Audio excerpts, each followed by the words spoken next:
Welcome to Bala cars. இப்போ நீங்கள் பார்க்க போகிற கார் பார்த்தீங்கன்னா மாருதியில் ஸ்விஃப்ட் டிசைரை பற்றி தான் பார்க்க போகிறோம். வாங்க வீடியோக்குள்ளே போகலாம். அந்த கார் பார்த்தீங்கன்னா மாருதியில் ஸ்விஃப்ட் டிசைர் மாடல் பார்த்தீங்கன்னா 2013 மாடல். ரிஜிஸ்டர் பார்த்தீங்கன்னா 2014 தான் ரிஜிஸ்டர் பண்ணியிருக்கு. வேரியன்ட் பார்த்தீங்கன்னா வீடியோ வேரியன்ட் தான். ஓனர் வரும்ன்ருக்காங்க. இது ஒரு டீசல் வண்டி தான்.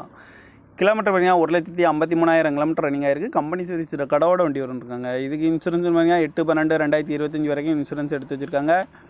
காரோட ப்ரைஸ் என்ன சொல்கிறாங்கன்னா 4,80,000 சொல்கிறாங்க. ரேட்டு குறைக்கணும்னு சொல்லியிருக்காங்க. குறைச்சி பேசி இந்த காரை பைப்பிங் தான் சொல்லியிருக்காங்க. ஏசி வந்துடும், power sharing, power window, ABS வராது, ரிமோட் லாக் வந்துடும், சீட் கவர்லாம் மாட்டிக்கா நீ கவர் தான் போட்டிருக்கு. டயர் பண்ண பார்த்தீங்கன்னா 4 டயருமே ஒரு 85% நல்லா இருக்கும்ன்ருக்காங்க. கார் பார்க்க வேண்டிய டைம் பார்த்தீங்கன்னா தர்ஷன் கார்ஸ் ஈரோடு அப்படிங்கிற இடத்துல தான் அந்த கார் பார்க்க முடியும். TN 55 AH 6240 அப்படிங்கிற நம்பரில் தான் அந்த கார் இருக்குது அப்படின்னு இருக்காங்க. ஓனர் பார்த்தீங்கன்னா ஒரு ஓனர் வரும்ன்ருக்காங்க. இது ஒரு டீசல் வண்டி தான். வீடியோ வேரியன்ட் தான். இந்த காரோட ப்ரைஸ் என்ன சொல்கிறாங்கன்னா 4,80,000 சொல்கிறாங்க. ரேட்டு குறைக்கணும்னு சொல்லியிருக்காங்க. குறைச்சி பேசி இந்த காரை பைப்பிங் தான் சொல்லியிருக்காங்க.